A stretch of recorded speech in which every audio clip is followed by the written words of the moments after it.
afternoon. Thank you so much for joining us this afternoon for Accessible Authors. We're still expecting a few more people to join us, but you are the lucky few who get to hear my introductory spiel before we get going. So welcome to session 3 of Accessible Authors. We're so thankful to have you with us. This is a week-long event that's hosted by Children Today to celebrate disability and the power of storytelling. My name's Fiona and I'm a fundraiser with Children Today, and in this session we are delighted to welcome Danielle Brown, who'll be reading from her work, Run Like a Girl. So before we get cracking, I'd just like to introduce you to our charity. Our charity is Children Today, and we're a small charity which helps children and young people all the way up to 25 years of age to access adapted equipment which is often unavailable from the NHS. And that includes things like buggies, sensory equipment, and powered and lightweight wheelchairs. And we're super duper thrilled to be working with our authors this week to bring greater awareness to disability in storytelling. So if you know somebody who might need our help, be it friends, families, school friends, then please, please, please reach out to us for help, advice, and support. You can do that by using the email address, which you can see on the screen, or calling our lovely team on the telephone, and we will help you in any way that we can. This is a completely free event, and if you're able, we would love it if you could help us to continue to run events like this by donating as little or as much as you can. You can do this by texting the number on the screen with the keywords author to 70580, and that will donate £3 to Children Today. So without further ado, I'd love to introduce you to wonderful Danielle Brown, who is absolutely fabulous and amazing. I'm sure you will all have learned a little bit about her in preparation for this session. She was born in Steeton, West Yorkshire, so we are two Yorkshire women together. And she's a 2-time Paralympic gold medal winning archer, an all-round amazing human. She's the first disabled athlete to compete in the Commonwealth Games, and she was awarded the MBE for her services to archery. Beyond her amazing contributions to the world of sport, Danielle is an award-winning author with her book Run Like a Girl, winning the Sport Book of the Year award in 2022. And she's a passionate champion for inclusion and mental health and well-being, running talks and workshops around inclusion, motivation, and managing stress, particularly around exam time, to both schools and businesses. If you can get signed up to one of her workshops, please do, because she is an incredible speaker. So we're super duper pleased to welcome you. Hi, Danielle. I'll stop banging on now. It's great to be here. We're very happy to see you. Can you just start by introducing yourself to us? So obviously I've covered where you're from, but you know, what are your interests? Where are you currently living? Wow, yeah, that was an amazing introduction. So, and you've gone through some of the highlights of my career, which was really cool. So, at the minute, I am based in Shropshire, and I moved there to train at the National Training Centre. So it's a nice base. So I can get back up north nice and easily, and back down south. But yeah, in terms of interests, I mean, I'm super passionate about working with young people. Now, I ended up having this amazing sports career because people helped me, people saw something in me. You know, it wasn't me that ever thought I could have that career in sport for lots of different reasons, but the people around me really believed in me, and I just think that is so important. So I love going back into schools, like particularly through writing. You know, being able to connect young people with stories is just so rewarding and exciting and fun. And you started your sporting career that you sort of mentioned in archery. How did you get into archery? What sort of sparked your interest? Yes, it's a bit of an unusual sport, isn't it? And to be honest, I didn't realise it existed outside of medieval history or fairy stories before I actually took it up. And before I actually get into that, I want to take a step back and just say that growing up, I never thought I could have a career in sport. And this wasn't something that I realized till I was a lot older, you know, when you sort of look back and you look at you as a child and you think about those aspirations, those hopes and dreams and ambitions, and sport was never on my radar. Sport was something I did a lot of because I had a really active family, and you know, that my parents really encouraged me to get involved with loads of different activities, so I tried everything. But when I became disabled, so I've got something called complex regional pain syndrome, or CRPS for short. It started when I was 11 and progressively got worse. So I didn't get diagnosed till I was 16. So it was a big period between it starting and that diagnosis. And it really started to impact my day-to-day life when I was 13. So I was struggling to get round. I was struggling to take part in all those sports that I love doing. And I just found that really hard. You know, it was hard being in pain. It's hard sort of having that limiting your life, but not being able to take part in something that I really enjoyed was super, super difficult. So my parents really tried. You know, we used to do a lot of walking, hill walking, fell walking, and instead of that, they bought a big canoe so we could do that on the lakes instead, which was really good. But I just felt something was missing, so I started to look around for sports that I could do.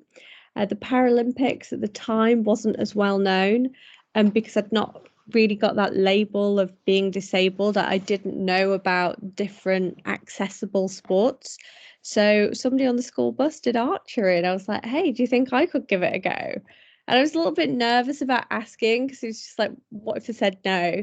But she's like, "Yeah, of course you can." So my dad and I, we went to a beginner's course for my 15th birthday, and I was so bad at it, you know, but it was just so much fun. I was back outside, I was back doing sport, and I loved it.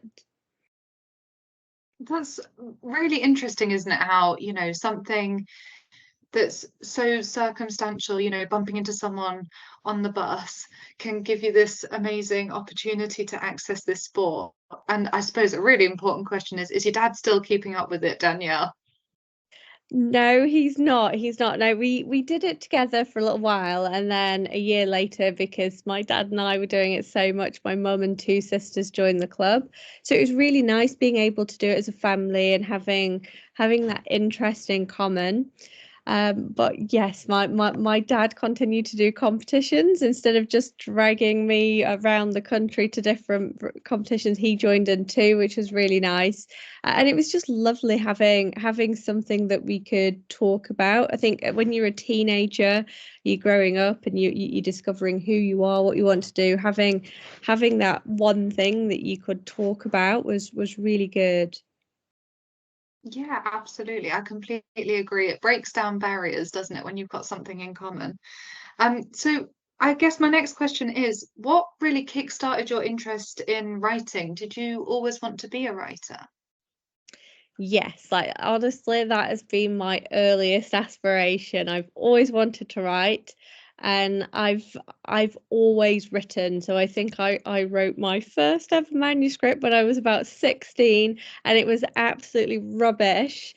But you know, I think it's one of those things, isn't it, that you keep trying, and that for me, writing's all about that passion, and I love doing it. It's just when I find it quite relaxing, quite therapeutic. So when I go in and start writing, it's for me it's just fun. It's a way of expressing myself, and yeah, it's one of those dreams that never went away. Sport took over for a long time, but I finally reached my goal when I was 30 and got published. My goodness. And how many books have you had published so far? It's a big question, isn't it? I know, yes. So I've had three published, and a chapter in a couple of books as well. It's such an incredible achievement, not only your sports, but also your writing. If you had any advice for young people who are really interested in starting writing, what piece of advice would you give them? Oh, super advice is just to have fun. And I think that's the really important bit. I think sometimes when you look at a blank piece of paper, it can look a little bit intimidating. And I am discovering through my editing process now, my latest book, I don't even know how to use a comma. I thought I knew this stuff. My editor's taking them out, she's adding them in. But you know what? All that grammar, all that structure, all that rules is just not important. And I think that's something that I particularly find, like in schools, for example, that they're quite strict on that side. And for me, actually just getting that pen on paper or tapping away on a laptop and just committing to it, we can fix all the bits that's not right later, but just doing the bit that you love and finding that passion and finding something that you like writing about is really important. Like I never really saw myself in non-fiction, but I find it so inspiring doing all the research behind it, and it's just really, really interesting doing all that reading around the subject. And and I just love all those different aspects of it. It's brilliant. I mean, it links quite nicely, doesn't it, to the fact that you've written this incredible book, Run Like a Girl. What inspired you to write this book in particular? Yeah, so it goes back to what I was saying about not realizing I could have a career in sport. And when I think about it, the reason I didn't realize I could have a career in sport was because I didn't see other female athletes out there. I didn't see them succeeding, I didn't see them failing. They just didn't exist. I could probably name a couple of tennis players, and that was it. And that shaped what I thought I could achieve. It shaped where I thought I could go with my life. Not sort of in a really obvious way. It was just that wasn't what people did. Sport was something you did for fun. It was something you did at the end of the day or the weekend, but it wasn't a serious career choice. So the fact that I actually ended up pivoting and getting into sport was quite unusual. But throughout my career, it was quite interesting just looking at sort of various barriers that women faced, particularly around that spotlight, shining it on and seeing those role models. So I decided to write Run Like a Girl just to showcase 50 amazing athletes from around the world. And what was quite interesting, I thought, was even though I'm in that world, I operate in that world, I didn't know some of these amazing stories. And it was just sort of an amazing discovery for me as well. And I just think the more we can shine a spotlight on people, bring role models to life, I think that's really, really important. And I know, people talk about losing yourself in a good book. And I think that's totally true. And I just love like opening a book, diving in, losing myself. But I think it's also really important to find yourself too, and having a range of different people that you can look at. Whether you're interested in that sport or not, you might resonate with the challenge, or you might resonate with their background, or just be really, really interested by certain elements of their story. So I think being able to provide that for me has just been so important. I think that's fabulous. I think it's a great, response. And, your book covers these themes, not only of being an amazing woman and an empowered athlete, but also it covers the themes of disability. Why in particular did you choose to write about these themes? I mean, you've kind of covered it, haven't you, in your earlier answer? Yeah, but well, yes, but just digging in a bit deeper in terms of those role models again. I mean, I thought it was difficult looking for a female role model, trying to find one with a disability. It was even harder. And I'm going to be honest, growing up with a disability was hard, not just from the physical side of it, but from that emotional side, that psychological side. I spent a long time in my teens when I got my diagnosis worrying. You know, I always had these big dreams. I always wanted to be successful, and I just worried that because of this disability, people would see my crutches, they'd see my wheelchair, and they wouldn't actually see me as a person and the value I had to give. And that was really hard. And then when you look out in society, sort of just at the wider landscape, in terms of like, I mean, how disability is positioned, I thought it's not necessarily the best way. I think a lot of the time there's a lot of underrepresentation, so we didn't see people there. In terms of role models, I think I could name Stephen Hawking, and that was it. And whilst, you know, super amazing guy, I just didn't really resonate so much with his story. So that and so there was that big lack of underrepresentation, but also the misrepresentation as well.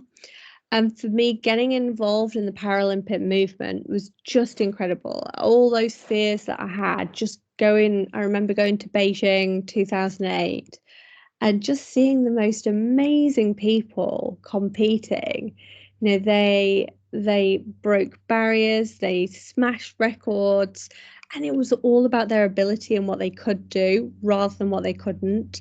And for me, I just really wanted to bottle that, because I think that it's just the Olympics, I think, is the pinnacle of human performance, but for me the Paralympics is the pinnacle of human adaptability. And I just think that, you know, sort of bringing all these different elements of sport together is just really important for any person to learn about. I mean, I completely agree with you. I think it's just fabulous to see all of these amazing ways of adapting and overcoming. I do agree. Um, in terms of sort of, if you had any advice for young athletes who were interested in pursuing sport, what would you start with? How would you get them to participate and take that leap? Yeah, I think it's again, it comes down to that passion, you know, and I think that there are always reasons not to do something, but I just think finding something that you do for the fun of it, something that interests you, and one of the most beautiful things about sport is there are so many different sports out there. I think there are over 8,000 registered different sports, which is really cool. But what's more exciting is that there are so many different ways you can engage with it. You can play it, you can watch it, you can coach it, you can volunteer, you can become a writer or a scientist. You know, there are just so many different things that you can get involved with. So not necessarily about the competitive side. I mean, that was a bit that interests me, and I'm super competitive, but also recognize that not everybody wants that. You know, it might just be about getting a bit fitter or healthier. And one of the beautiful things I think with sport is it's such a fun thing to do. It's such an amazing social thing to do.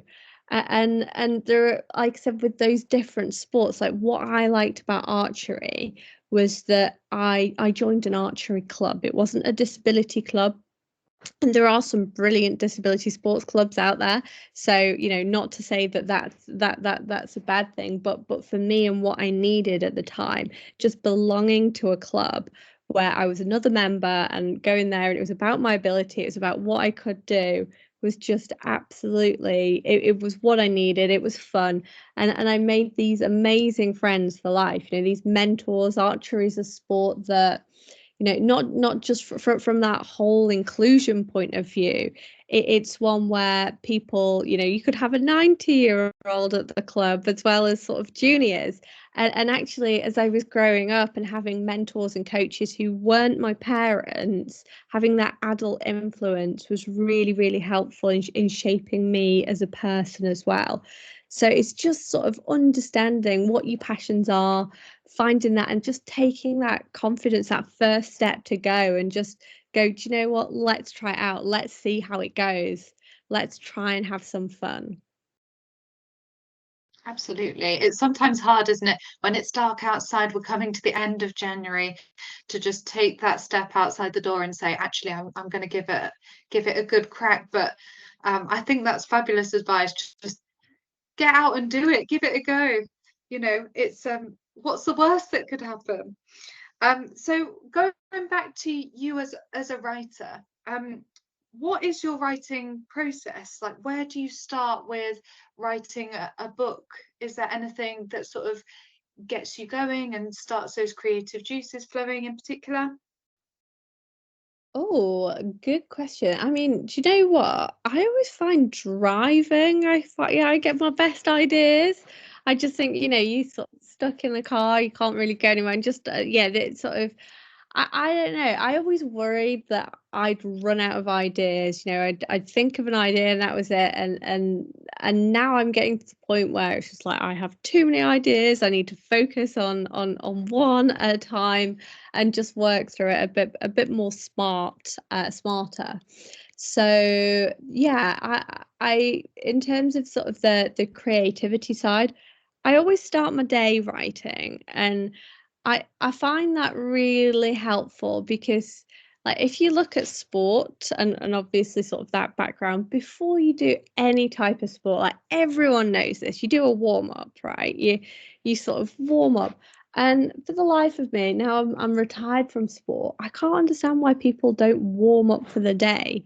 You sort of dive straight into the chaos, and you're expected to sort of be on full performance all day. So I find just taking like half an hour out in the morning to start my writing, just that space where I can relax, I can be me, I can get my creativity down on that paper and just sort of play around with sentences and words so that they sound good, and it just makes me feel so good. It just starts my day off really, really nicely. So that's kind of what I do every morning. I'll start off with a coffee and some writing, and then obviously build it into different parts of my day depending on what I'm doing. I was going to say maybe I need to add a little bit of writing to go along with my coffee to get me going in the morning. You've written these amazing works, Run Like a Girl, and This Girl Can as well. Do you have a particular favourite figure that you've focused on in your writing? Yeah, so that's a really good question. So like you said, I've got two books out. Run Like a Girl, which features 50 female athletes, and Girls Rule, which is it's about 50 women who change the world. So they've used their voices, their actions to drive change. So not necessarily just focusing on that athlete standpoint, going a bit wider. So what I'll do is probably choose one from each. And my favorite from Run Like a Girl is Yusra Mardini, and she is a swimmer, and I'll read you the chapter in a bit. But I think she's just an incredible story, and it comes down to that thing about finding yourself in a book. What I love about, or what I personally resonate, is stories of resilience, people facing adversity and breaking through it. So in terms of a role model, that's kind of what I need. And so I find that really, really exciting and empowering. So, but yeah, as I said, the different stories have or focus on different character traits that have enabled and facilitated success. But for me, that resilience is really important. So that's in Run Like a Girl. And in Girls Rule, I just love the story of Sophia Duleep Singh. And again, I'll read her story. And I just think she was an amazing, amazing lady, that she became a suffragette. She was a princess. She became this suffragette, and she fought for other people. And I just think her story is really, really incredible, from coming from that place of privilege, but she used it to try and help other people. Amazing. I'm so excited to hear you tell us all about these incredible women.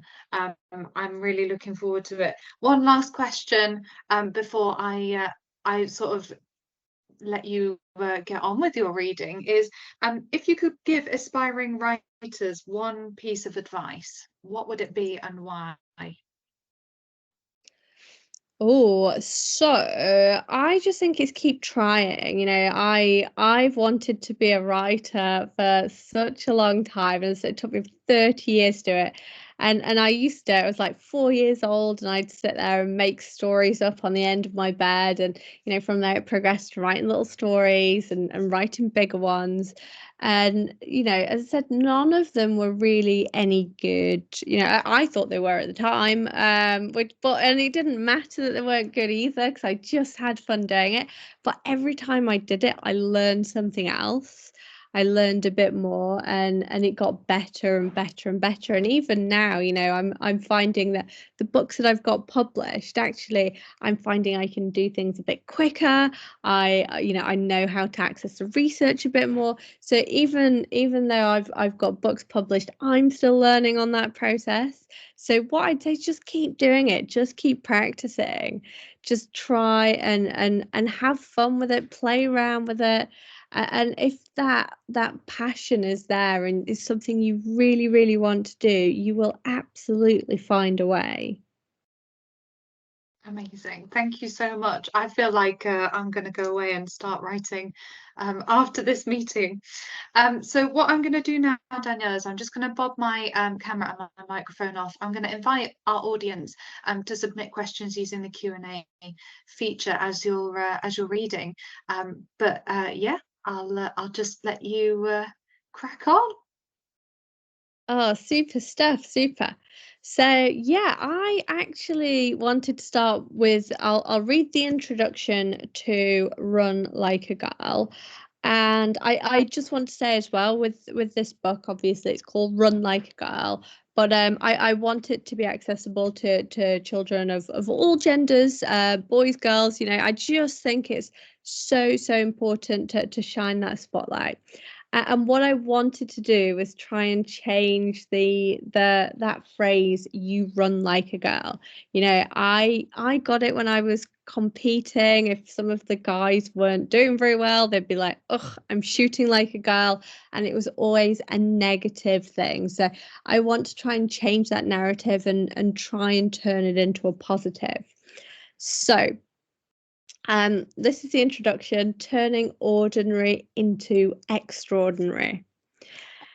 You run like a girl. If you ever hear these words, it's time to smile and put on your game face. Stand a little taller and a little prouder. They are right. You are strong and brave and fierce, like a girl. You are ambitious and resilient and tough, like a girl. You can run like a girl, catch like a girl, and throw like a girl. You can dream like a girl and win like a girl. There are so many amazing women around the world, shattering records and breaking through barriers. Every day, they show talent, tenacity, and tireless commitment, redefining outdated stereotypes and delivering some breathtaking performances. These women started out just like you or me. They went on to achieve some extraordinary things because they believed in their dreams and didn't let anything get in their way. Just remember, there is no dream too big or goal too high. If you want it badly enough, if you work hard enough, and if you choose to get back up every time you are knocked down, then you will find yourself in a world without limits. This book introduces you to 50 female athletes, each with a different story to tell. They come from across the globe and do completely different sports. You'll see the pinnacle of human performance and the height of human adaptability. The fierce competitors and comeback queens, the thrill seekers, change makers, and barrier breakers. From start to finish, no story is the same, and yet a common thread runs through each one: passion. Passion is the driving force behind action. It motivates us to turn up each day prepared to give maximum efforts. There are no shortcuts to success, and these athletes deliver awesome results because they work hard for them. They don't care how much time it takes to get better. They understand what can be accomplished if they strive for better every single day. It fuels their determination to hang in there when it gets tough and others walk away in defeat. Every athlete has experienced obstacles on their path to success. There were doubters who told them they couldn't do it. They made huge sacrifices to get good at their sport and push through frustrating dips in performance. They kept going because their drive was stronger than the negatives. They stayed curious, remained relentlessly positive, and rose to meet challenges head on. Think about what your passions are. You might not know yet, and that's okay. Some of the athletes in this book tried loads of sports before they discovered the one for them. Some stumbled across theirs by accident, and some talents were spotted by others. There is a sport out there for everyone, and it can take time for a hobby to blossom into something that fills us with fire and excitement and ambition. We are not born with our future already decided. It is something we must write for ourselves. Your journey to success begins with enthusiasm. When you find a purpose that is bigger than you, when you back it up with hard work and choose to believe in your goals, then you start to transform an ordinary beginning into something extraordinary.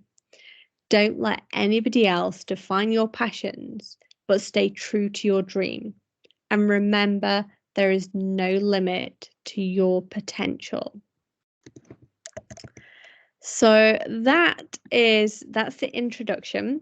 And I want to go through a few chapters now through the book. So they're quite snackable chapters. You can dip in and out as to what sport interests you, what you're looking for. And I thought I would start off with Yusra Mardini. Absolutely love her story. As I said, for me, in terms of an athlete, she was just incredible. So what I've done is I've put the biography and 3 pull-out facts. So I'll start with the bio. So Yusra Mardini stood under the Olympic rings in Rio 2016 instead of her national flag. She risked death to leave her war-torn country and refused to let her sporting dream die on the way. Yusra grew up in Damascus, where her father taught her how to swim.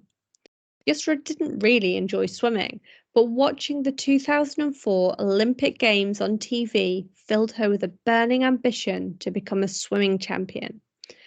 Yusra's training increased, and so did her results. By 12, she made it onto the Syrian national team. At the World Junior Championships, she broke the Syrian record for the 400 meters freestyle. War in Syria broke out when Yusra was 13. With bombs falling and tanks rolling through the streets, swimming stopped being important and life was about survival. Yusra fled Syria with her older sister Sarah and started the perilous journey to Germany. With 18 other refugees, they crowded onto a small dinghy to cross the Aegean Sea to Greece. After just 15 minutes at sea, the engines died. The sea was choppy, and with too many people on board, the boat was in danger of capsizing. Yusra jumped into the water with 3 others and grabbed a rope. For over 3 hours, she treaded water until they made it safely to shore. To get to Germany, Yusra and Sarah slept rough, paid smugglers to transport them across Europe, and sneaked across borders. They got hungry and cold and spent a night in a Hungarian prison. With Syrian passports, they were refused entry into many hotels and restaurants. It took 25 days to reach Germany, where they received a warm welcome. Strangers offered kindness and charity, And when Yusra spoke of her swimming ambitions, she was invited to practice at a local pool. Yusra restarted her training regime. But how do you go to the Olympics when you no longer have a country? In recognition of the millions of people around the world without a home, the IOC, the International Olympic Committee, created the Refugee Olympic Team. 10 athletes represented refugees around the world in Rio 2016. Yusra fulfilled her dream of competing at the Olympic Games. She made it through her first heat before being knocked out and is continuing her swimming training as well as activism to help give refugees a voice. So a really inspiring quote from her. She said, "I want everyone not to give up on their dreams. Even if it's impossible, you never know what will happen." And why I love this story is, we all have hopes, we all have dreams, and facing a barrier that big, that challenging, to come through the end of it and still have that passion intact, to still fight for that dream. I just think that takes so much tenacity and resilience. And I know that if I'm ever having a super bad day, super challenging day, just being able to sort of think about people like that, how they did it, how they kept fighting for that dream is really important. And 3 facts did you know about Yusra? So she really wants to change how people see refugees and encourage them to give refugees a chance to achieve their dreams. So she's the youngest ever Goodwill ambassador for the UN's Refugee Agency. In this role, she speaks to world leaders and advocates for refugees. And really nicely, Yusra and Sarah were reunited with their family months after arriving in Germany. Her mother, father, and younger sister have been granted asylum there. So that is Yusra Mardini's story. And next, I'd like to introduce you to another athlete who I absolutely adore, a British athlete, Karen Dark. And I just love her story so much. I think if I hadn't got involved in archery, I would love to do adventuring because it just sounds super exciting. And she is a brilliant, not only just a Paralympic gold medalist, but a disabled adventurer. So, for some athletes, sport is about pushing boundaries and redefining limits. Paralympian Karen Dark explores the depth of human adaptability and endurance, finding a way to live life on her terms and turn adversity into opportunity. Karen was 21 when she had an accident. A rock climbing trip turned into a disaster when she fell down the cliff she was supposed to be climbing. Waking up 2 days later, she learned that she was paralysed and would never walk again. Life with the disability was a big adjustment, but Karen was determined that it wouldn't dampen her love for adventure and exploring. To find a way to reconnect with nature, she had to focus on what she could do rather than what she couldn't. So she took up kayaking, hand cycling, and adaptive skiing. Karen's first major challenge was to cycle over 1,000 miles through Central Asia, from Kazakhstan across the Karakoram Mountains to Pakistan. Relying on the generosity of people they met on the way, who shared their homes, food, and water, Karen and her friends reached their destination. This made her realise that she could achieve so much if she pushed herself out of her comfort zone. From there, she hand cycled the length of Japan and kayaked 1,000 miles from Canada to Alaska, a trip that took 3 months. Her next epic challenge was to cross Greenland's ice cap. Sitting on skis, she propelled herself 372 miles with ski poles across the Arctic terrain. The wind got up to 200 miles an hour. The temperature sat at around minus 34 degrees, and there had been sightings of polar bears. Hauling herself to heights of 6,500 feet above sea level, Karen and her team spent 35 days making the crossing. The sports Karen tried were more about pushing her own limits than being competitive, but she wondered whether she could get good enough to compete at the Paralympics. And she started training with a handbike more seriously. In 2012, she won a silver medal at the women's road race at the London Paralympic Games. In her second race, she crossed the finish line holding hands with teammate Rachel Morris. Even though they finished in the same time, photos showed that Rachel's front wheel was fractionally ahead of Karen's, and so she settled for fourth place. In Rio 2016, Karen went one better and won gold. In Rio, Karen won GB's 79th medal and decided to set out on another adventure, Quest 79. Karen's mission is to tackle 9 long-distance bike rides on 7 continents, finishing in Antarctica. At 79 degrees south, she wants to create a new pole, the pole of possibility. This epic journey isn't just to push herself, but about inspiring others to get out of their comfort zone and discover their limitless potential. And she says that ability is a state of mind, not a state of body. And I love that quote so much. So 3 facts about Karen. Did you know?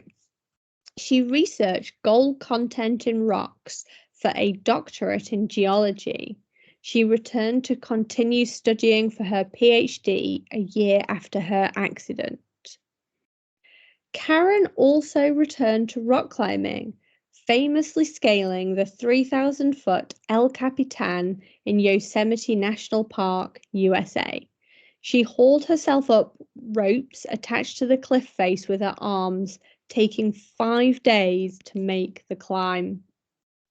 And 1 month after competing in London 2012, Karen went to World Championships in a different sport, paratriathlon, where she won the gold medal. I just think what an incredible athlete, just so well rounded. You know, she is just absolutely amazing. And I want to leave you with a final chapter. So I'm going to focus on a completely different sport here and share the story of Novleen Williams-Mills. And she's a Jamaican athlete and just has an incredible story. And again, like I said, you know, this was a story that as an athlete I hadn't come across. So shining a spotlight on some of these amazing athletes is just super important. So winning a medal is seen as the pinnacle of an athlete's career, but the journey is often far more important. 400-meter runner Novleen Williams-Mills found incredible inner strength when she had to fight for her life and managed to bounce back to the track in winning form. When you're preparing for the biggest tournament of your life, you don't want distractions. You need your head in the game, your focus uninterrupted.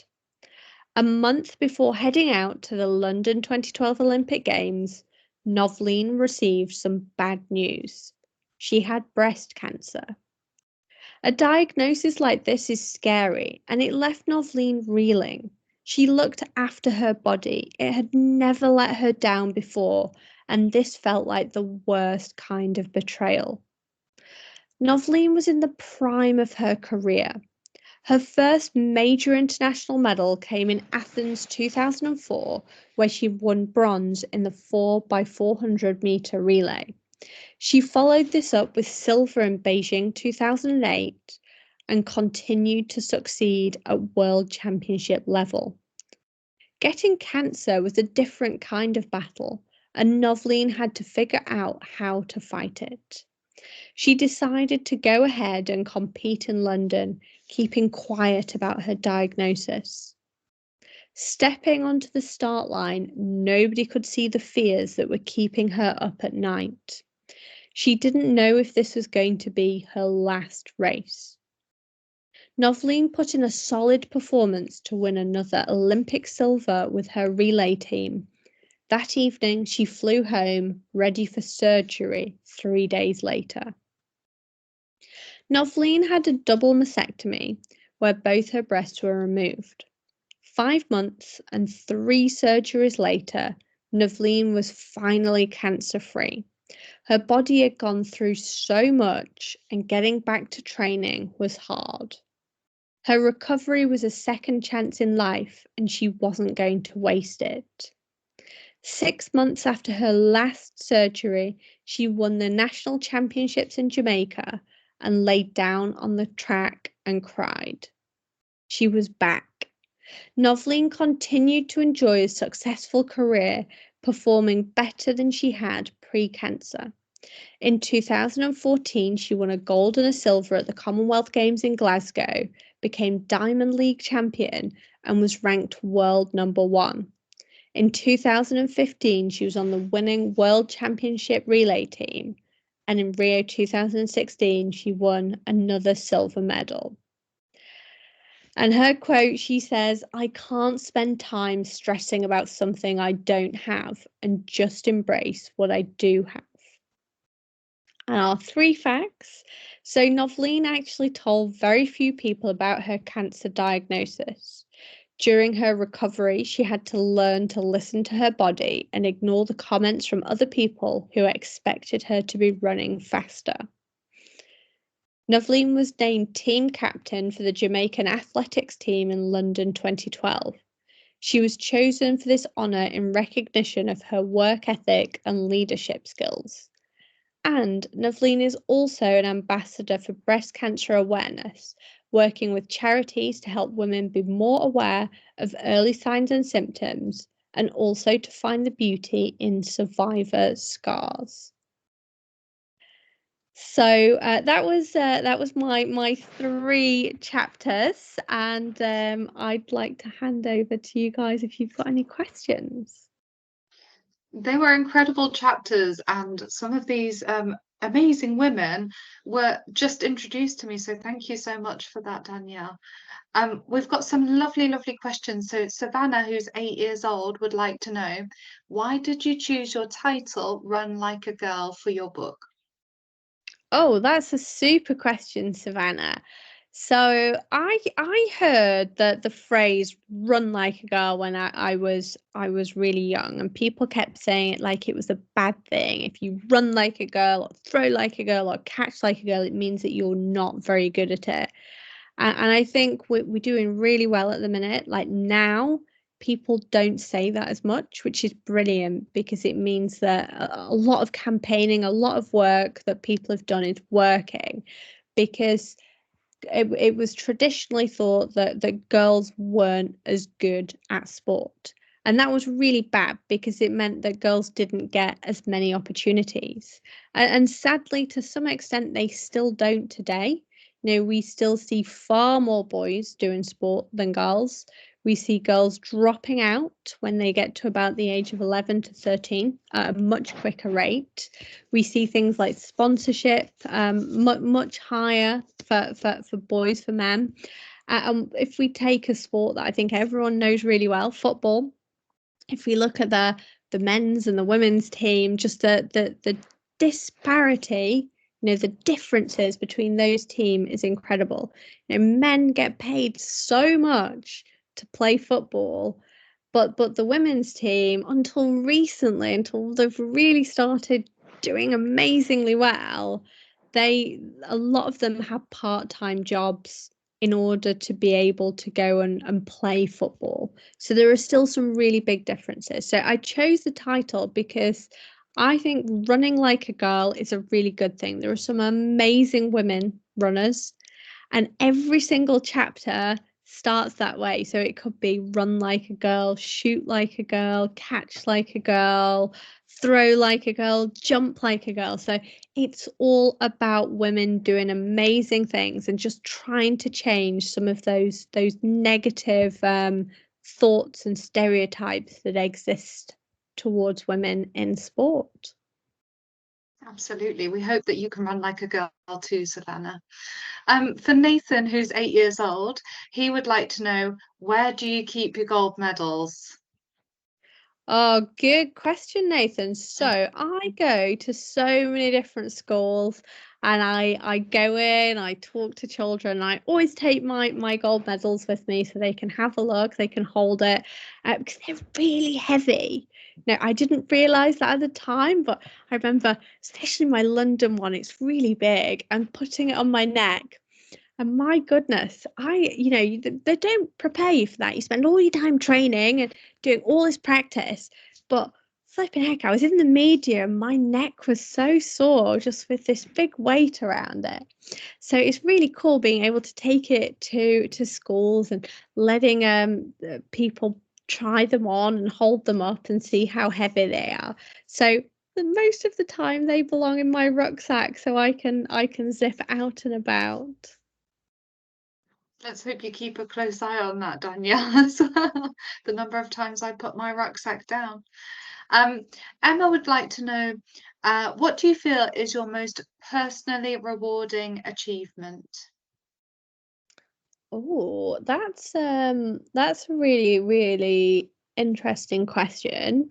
And I mean, I have to say, like when I won gold in London 2012, I think that for me was just amazing. I trained so hard. I'd worked I really wanted that medal so badly. And there was a lot of pressure, I think going into Beijing, going into a lot of the other tournaments, even the Commonwealth Games, because I was a disabled athlete, I was competing against the able-bodied athletes. There wasn't that pressure really to do well. But going into London, because I was the hot favourite, I'd won every major Paralympic title for the last 5 years. I was on the able-bodied team. Everyone expected me to win, and that made it really tough. And people talk about a home crowd advantage, and I actually, in some ways, thought it just added to that pressure. It was a bit of a disadvantage in some ways. I found that quite tough. So being able to win the medal with all that pressure, and it was a lot of pressure, being able to do it in front of my family and my friends, who'd supported me throughout my whole career, it was just amazing. So I'm sort of really personally proud, not just of having that nice shiny gold medal and winning it, but the fact that underneath it was a real fight, and it came down to the last arrow. So one arrow separated that gold from silver, and just it was who could hold it together the best, mentally. It was all about that, and the fact that I did that under all that pressure, I'm just super proud of it. And I think we've got time for one more question, Danielle. So Leonie, who wants me to know that she's 5.83 years old. It's very specific, Leonie. She asks, why do you like stories, and why did you choose those stories for your book? So why did you choose to include the stories that you did in your book? Oh, very good question. So I wanted to find people from all over the world. I think that was one thing. Because as an athlete, one of the real benefits that I got was to actually travel, and I learned so much from visiting different countries that I'd never even think of going to. Like South Korea was absolutely amazing. India, Thailand. I got to go to lots of places in Europe and America, and it was just an amazing learning. So for me, making sure that through these stories I could take people around the world to understand that cultural background, I think that was really important for me. I wanted a lot of different sports as well. As I said, brilliant thing about sports is that there are so many of them. So the book doesn't just focus on Olympic sports or Paralympic sports. It looks at things like that adventuring side of things, football, you know, sort of that's obviously really positive things, but also looking at different ways we can get involved with it.